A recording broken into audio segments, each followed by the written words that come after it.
ما هو المن والسلوى؟ المن والسلوى هذا طعام أنزله الله عز وجل على بني إسرائيل أيام التيه لما تاهوا، عندما قال لهم موسى عليه السلام ادخلوا الأرض المقدسة التي كتب الله لكم ولا ترتدوا على أدباركم فتنقلبوا خاسرين. أبوا أن يدخلوا، قالوا إن فيها قوما جبارين وإنا لن ندخلها. فلما أبوا ورفضوا أن يستجيبوا ضرب الله عليهم التيه 40 سنة. 40 سنة يتيهون في الأرض. خلال 40 سنة كان طعامهم المن والسلوى. ما هو المن؟ طيور السمان. تعرفون السمان؟ هذه الطيور كانت تنزل عليهم وهي مشوية جاهزة ويأكلونها، وتسمى منا.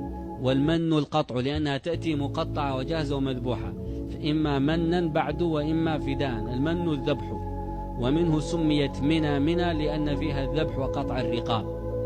طيب، وأما السلوى فهي فاكهة. بعد ما يأكلون اللحم تنزل السلوى وهي حلوى يأكلونها بعد ما يأكلون اللحم.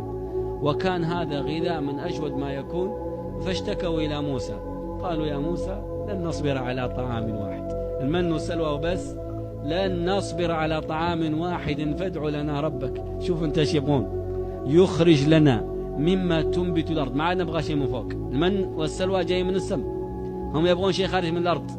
ولنا ربك يخرج لنا مما تنبت الأرض من بقلها وقثائها وفومها وعدسها وبصلها. شوف قاعدين يبدلوا اللحم والمن والسلوى بالعدس والبصل فقال لهم موسى أتستبدلون الذي هو أدنى بالذي هو خير؟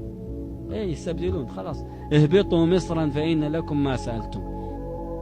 اهبطوا مصرا نكرة في سياق الإثبات، أي اهبطوا أي مصر من الأمصار واشتروا. والمصر هي المدينة، وليس المراد بها مصر، لأن مصر خرجوا عنها وأصبح بينهم وبينها البحر الأحمر، هذا البحر القلزم، وتاهوا هم في هذه المنطقة، منطقة التيه.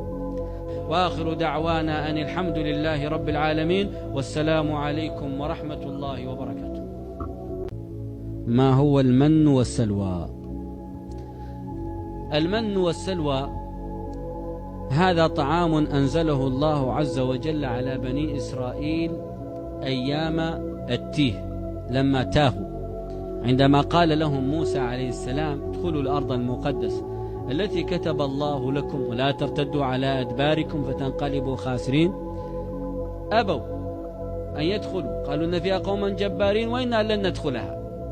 فلما أبوا ورفضوا أن يستجيبوا ضرب الله عليهم التيه 40 سنة. 40 سنة يتيهون في الأرض.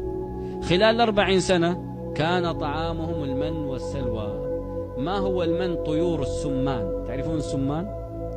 هذه الطيور كانت تنزل عليهم وهي مشوية جاهزة ويأكلونها، وتسمى منا. والمن القطع لأنها تأتي مقطعة وجاهزة ومذبوحة، فإما منا بعد وإما فدان. المن الذبح، ومنه سميت منى لأن فيها الذبح وقطع الرقاب. طيب، وأما السلوى فهي فاكهة. بعد ما يأكلون اللحم تنزل السلوى وهي حلوى يأكلونها بعد ما يأكلون اللحم. وكان هذا غذاء من أجود ما يكون،